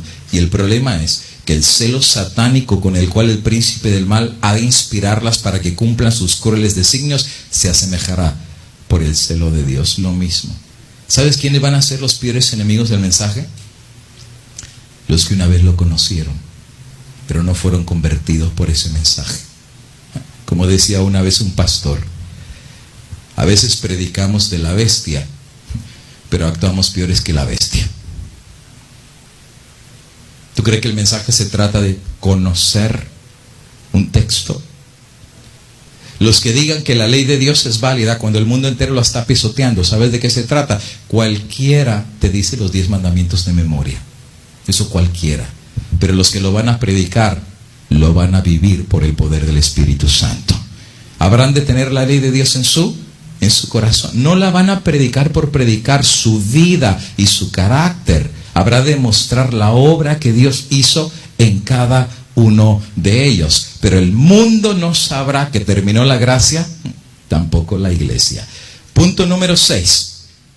¿Qué va a pasar con Satanás y la gracia cuando se cierre? Ahora, el concilio del Todopoderoso es el único que sabe cuando se cierra la gracia, ¿no es verdad? El mundo no lo sabrá, la iglesia no lo sabrá. ¿Y qué del diablo? ¿El diablo va a saber cuando la gracia se cierre? Mira la cita. Review en Herald, 1908. En el tiempo de angustia, Satanás agita a los impíos y ellos rodean el pueblo de Dios para destruirlos. ¿Recuerdas tú el decreto de muerte?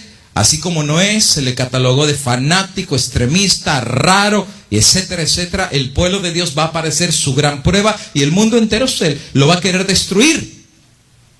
De hecho, la sierva de Dios dice que se van a levantar armas para destruir al pueblo de Dios. Lo van a aborrecer a nivel mundial porque van a decir que aún todas las calamidades que están pasando es culpa de ellos. Esa gente rara y fanática. Tanto hablaron de eso que Dios se disgustó y les cumplió lo que ellos estaban diciendo. Y el mundo entero, inspirado por Satanás, rodea al pueblo de Dios para destruirlos. Pero él no sabe que el perdón ha sido escrito al lado de sus nombres en los libros del cielo. O sea, ni el diablo va a saber que Dios en el cielo perdonó los pecados de sus siervos. Ahora, el diablo no lo sabe. El diablo dice, voy a destruirlos y voy a hacer que se rebelen contra Dios, son míos. Eso se llama el tiempo de angustia. ¿Y de qué crees que se trata el tiempo de angustia? El tiempo de angustia, el diablo va a usar todo lo que tiene registrado de ti, de mí, de nuestros pecados. Y te va a hablar al oído y te va a decir, porquería. Usted anda predicando eso, yo le conozco la vida. ¿Te acuerdas aquella vez? Yo sé. ¿Te acuerdas lo que vistes? Yo estaba ahí. Y es un tiempo de angustia gigantesco. ¿Por qué? Porque el que está acá abajo no sabe. Tú no sabes si Dios te perdona o no. Tú no lo sabes. Porque tú no estuviste en el concilio de arriba. Y el Espíritu Santo se está ¿qué? retirando y te sientes perdido. Igual que Jacob, ¿no es verdad? La angustia de Jacob. Te sientes perdido porque tú sabes que eres culpable. Porque tú sabes que pecaste. ¿O qué vas a decir? No, nunca lo hizo. You know what you did. Tú sabes de una forma clara el registro de todos los pecados que tú has cometido. Y el diablo le tira gasolina a ese fuego. Y te vas a sentir así. Si tú pudieras saber si Dios te perdonó. Si tú pudieras saber que te vas a salvar. Si tú pudieras saber que tu nombre está allá. Eso nos daría seguridad. Eso nos daría seguridad de saber que estamos seguros en la gracia de Dios. Pero no lo sabes. Y el diablo de esto se aprovecha. Y el diablo los quiere destruir. Pero el diablo no sabe que Dios los ha perdonado. Que Dios los pesó en balanza. Y Dios los perdonó. Que Dios, igual que Jacob, le dijo: ¿cuál es tu nombre? Mi nombre es agresivo. Mi nombre es mentiroso. Mi nombre es violento. Mi nombre es ladrón. Mi nombre, como Jacob, mi nombre es embustero. Pero ten misericordia de mí. ¿Sabes qué le va a decir? Le dijo el ángel de Jehová: pues ya tu nombre no va a ser Jacob, pero tu nombre va a ser Israel, porque pelaste con Dios y fuiste vencedor. El diablo no sabe eso. El diablo no sabe que ellos pelearon la buena batalla. El diablo no sabe que Dios los ha perdonado. Pero tampoco ellos. Porque ellos se sienten miserables. Porque ellos se sienten culpables. Y alguien dirá: no, la fe que vamos a tener. En serio, pregúntale a Juan el Bautista, que preparó el camino para la primera venida de Cristo, que como Juan nadie se ha levantado. Profeta de Dios verdadero. Pero cuando lo metieron a la cárcel, le faltó la fe. Juan el Bautista no agarró a sus discípulos y dice: vayan con el maestro aquel, dígale: ¿eres tú el que venías o será otro? Capaz que le preparé el camino al que no era. ¿Eres tú? Entró la duda en Juan. Y eso fue en Juan lo que será en nosotros cuando no hay intercesión. El diablo va a decir: ya estás perdido, claudica. No hay. Mira, si Dios te salva a ti, que eres una basura, ¿qué crees? Dios me va a salvar a mí. Ya no hay esperanza. No hay esperanza, estás perdido. Y el recordativo de nuestros pecados nos va a hacer sufrir. Porque nos vamos a poner a pensar: Señor, es verdad, yo no voy a entrar allá arriba, soy tan malo. Y se te va a venir a la mente todo lo que viste, lo que oíste, lo que hiciste, todo se te va a venir. Pero muchos no van a saber que Dios los perdonó. Por eso es una angustia terrible. Página 676. Satanás los quiere destruir. Los impíos vienen agitados por el espíritu satánico para destruirlos, pero mira qué pasa. Satanás ve que los ángeles protegen a los que guardan los mandamientos e infiere. ¿Qué es inferir? Intuye. O sea, él no sabe si quién se salvó y quién se perdió. Él no lo sabe, porque él no sabe lo que pasó en los concilios celestiales, quién se salvó, quién se... Él no sabe. Pero cuando ve que los impíos quieren destruir al pueblo de Dios y ángeles de Dios levantan sus alas y los protegen, Satanás intuye que sus pecados han sido ¿qué? Perdonados. Pero no sabe que la suerte de cada uno de ellos ha sido resuelta en el santuario celestial. Ni el diablo va a saber cuando la puerta se va a cerrar. Ni el diablo, ni el mundo, ni tampoco el pueblo de Dios. Aspecto número 7. El cierre de la gracia y la venida de Cristo. Y entramos en la parte final. Primeros Escritos, página 36. Vi que los 4 ángeles iban a retener los 4 vientos mientras no estuviese hecha la obra de Jesús en el santuario. Y que entonces caerían las 7 postreras plagas. Quiere decir que cuando las plagas comienzan a caer sobre la tierra, la puerta ya está cerrada. Bueno, eso va a ser una clave para nosotros saber que se acabó la gracia. Cuando tú veas que el mar se convierte en sangre, cuando tú veas las señales que habrán de venir sobre las fuentes de las aguas y los pozos, enfermedades como pestes incurables, la gran oscuridad que vendrá, sabremos que ese resultado, que la gracia finalizó en el cielo. Cuando quede concluida la obra del juicio investigador, quedará también decidida la suerte de todos para vida o para muerte. El tiempo de gracia terminará poco antes que el Señor aparezca en las... Por eso te digo, una vez que la gracia finaliza, así viene. Haz maletas, Cristo ya viene. Y no viene solo, todos los ángeles de Dios vienen con Él. Apocalipsis dice que el cielo se quedó vacío, el silencio como por media hora. ¿Por qué? Porque todos los santos ángeles de Dios vienen, y el resultado que Él viene, lo único que Él está esperando es que la puerta se cierre. Porque mientras la puerta está abierta, Él tiene que estar allá intercediendo por los pecadores. ¿Para qué? Para que entren, para que entren, para que entren. La puerta está abierta. Y Dios usa todo medio para decirle a la gente que puede entrar, que el arca está construida, que la puerta está abierta. Por eso, amigos y hermanos, hay un peso sobre nosotros, que conocemos esto, de decirle a la gente: hermano, la puerta está abierta. Pero soy malo. Pues sí, tú eres malo, pero Cristo es bueno. Yo soy débil, sí, tú eres débil, pero Cristo es poderoso. Hay mensaje de salvación. Eso sí, este mensaje vale la pena de predicarse mientras esté abierta la puerta. Porque una vez que la puerta se cerró, ya no hay nada que haya hacer. Y recuerda, quien cerró la misma puerta fue Dios. No es la iglesia, no es un pastor, no es un ministerio, es Dios. En su concilio del Todopoderoso, el que dirá: es hora de cerrar la puerta. ¿Y qué sucedió cuando se cerró la puerta? Vino el diluvio. Los cristianos profesos que llegarán sin preparación al último y terrible conflicto confesarán sus pecados con palabras de angustia consumidora, mientras que los impíos se reirán de su angustia.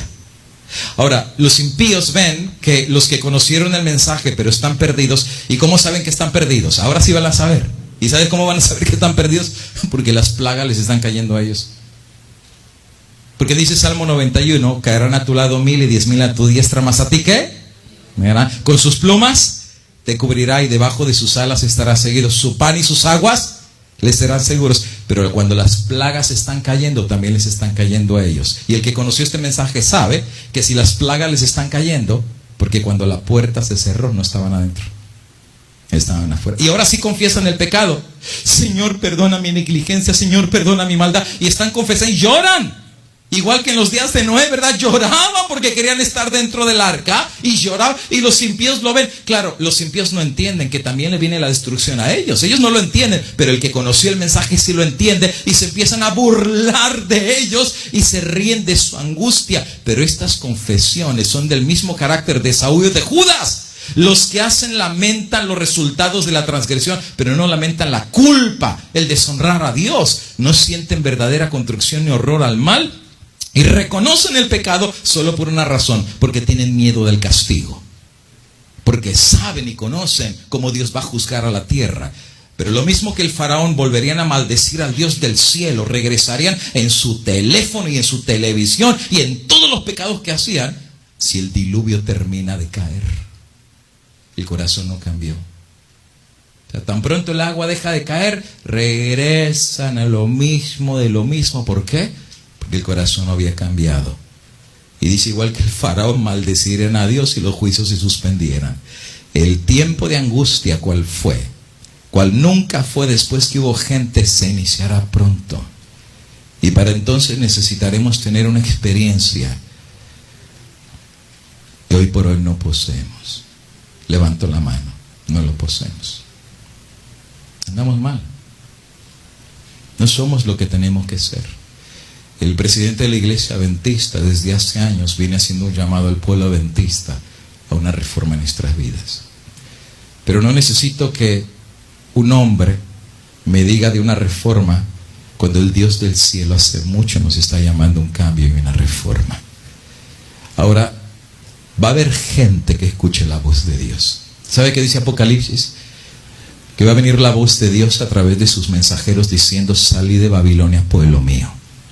Cristo dice: yo soy el pastor, mis ovejas conocen mi voz. Hay gente en este mundo que hace rato ya está escuchando la voz de Dios. Hay gente en este mundo que está harta de este mundo, que este mundo no la llena, que no está contenta ni conforme de todas las abominaciones que haces en el planeta. Y no tienen que ser ni adventistas. Hay gente que de corazón tiene amor por el Dios del cielo. Y Dios los conoce y Dios los va a juntar. Va a decir: ovejitas, llegó la hora. Vengan a mi redil. Vengan al arca. Porque la puerta la voy a cerrar. Pero antes de cerrar la puerta, salid de Babilonia, pueblo mío. Ángeles de Dios ayudarán y los traerán hacia el arca. Y van a entrar al arca y habrá un solo pastor y un solo rebaño. Pero ¿sabe qué es lo terrible? Que cuantos que predicaron este mensaje al final no van a entrar al arca. Que cuantos que abrazaron por años este mensaje, a la hora de la hora las distracciones de afuera los mantuvieron lejos del reino de Dios. Y que a pesar que Dios los trató de despertar, yo entiendo, a nosotros que predicamos estos mensajes siempre se nos acusa de fanáticos, de extremistas, que queremos asustar a la gente. Ay, no. Claro, alguno diría: pues es mejor predicar de Jesús y que Jesús nos ame, que Jesús nos ame, que Jesús no... ¿Para qué hablar de estas cosas? Pero amigo y hermanos, si este mensaje es de Dios, no es justo callar. Llega la hora que el pueblo de Dios tiene que darse cuenta que la puerta se está cerrando y que se nos va a cerrar primero a nosotros, y que hacemos un análisis de nuestra vida. Estamos mal. Que dice el Espíritu de Profecía que nuestra condición espiritual como pueblo, 1 de cada 20 está listo para lo que viene. En donde iglesias enteras tienen la posibilidad de perderse con todo y pastor. Si eso no es solemne, hermano, si eso no nos hace reflexionar que llega la hora de realmente ser cristianos a la forma de Dios, que tiene que haber cambios reales en el seno de nuestras iglesias, que tiene que haber cambios reales en la forma como dirigimos las iglesias, que tiene que haber cambios en la forma como tú desarrollas tu forma de ser padre.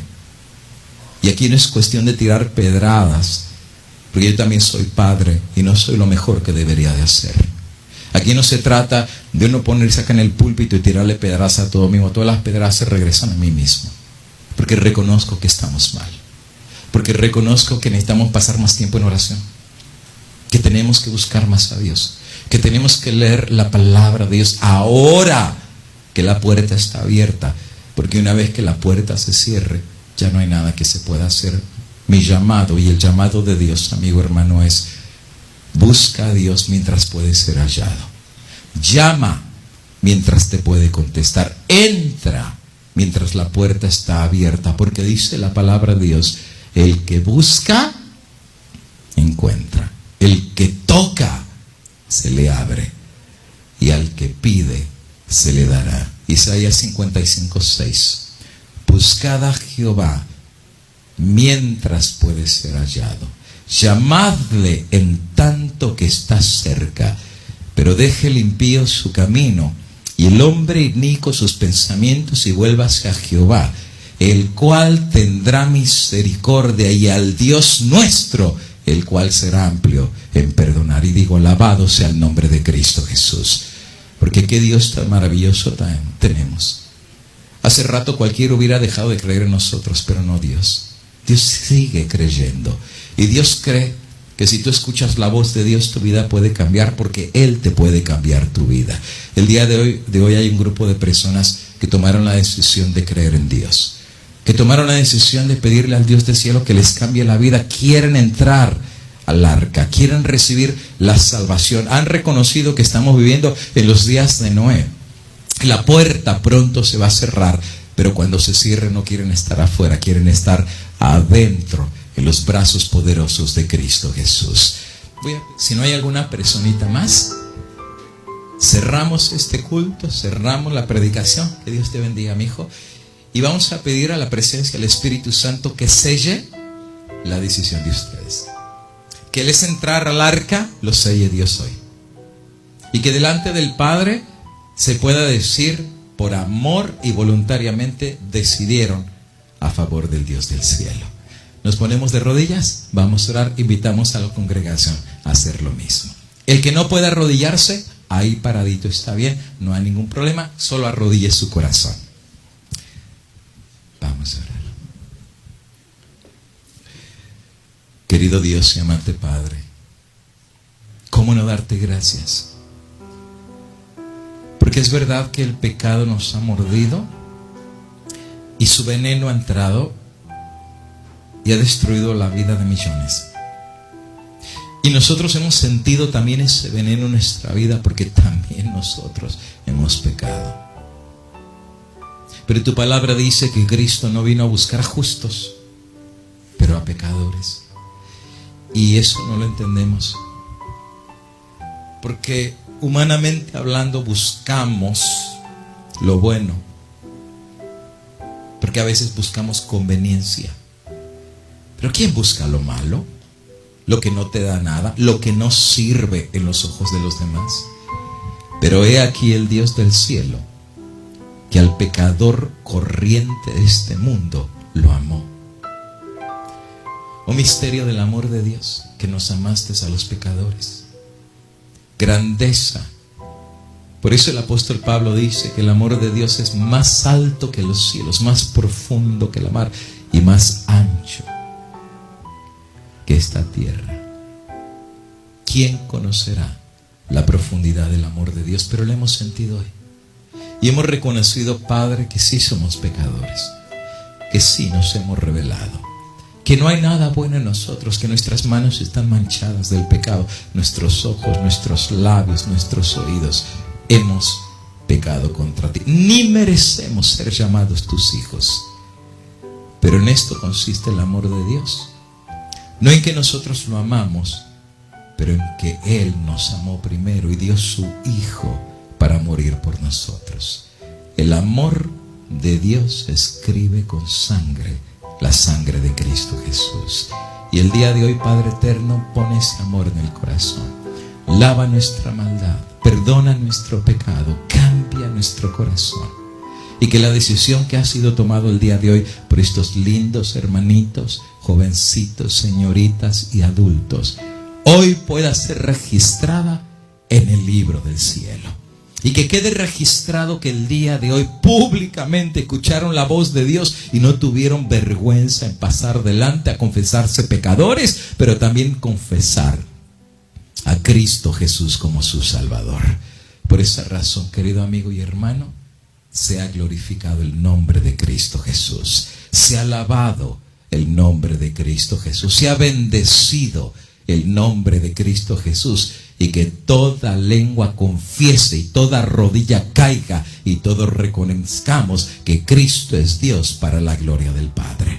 Padre eterno, recíbenos como enteramente tuyos y que al levantarnos de rodillas seamos en otra condición. Que nos des la seguridad de tu perdón, que nos des la seguridad de tu amor y sobre todo la seguridad que en Cristo hoy somos aceptados como tus hijos. Dios te bendiga. Que Dios en verdad te guarde. Que el Dios del cielo, amigo y hermano, haga resplandecer sobre ti su lindo rostro. Y porque tú has confesado a Dios, que Dios tenga de ti misericordia y la dulce paz, que es la paz que viene como la seguridad que estamos bien con Dios. Que la dulce paz de Cristo, que viene como resultado que me reconcilié con Dios, que ya no estoy enojado, que ya no soy enemigo, pero soy amigo del Dios del cielo. Que la dulce paz de Cristo Jesús llene tu vida y llene tu corazón desde ahora y para siempre en el sagrado y sacrosanto nombre de aquel que nos amó y que es nuestro Padre, nuestro Dios y nuestro Señor. En el sagrado nombre de Cristo Jesús, nuestro Señor, oramos y juntos decimos amén y amén. Cantemos, fija tus ojos. Fija tus ojos en Cristo, tan lleno de gracia y amor, y lo terrenal sin valor será a la luz del glorioso Señor. Alabado sea el nombre de Dios.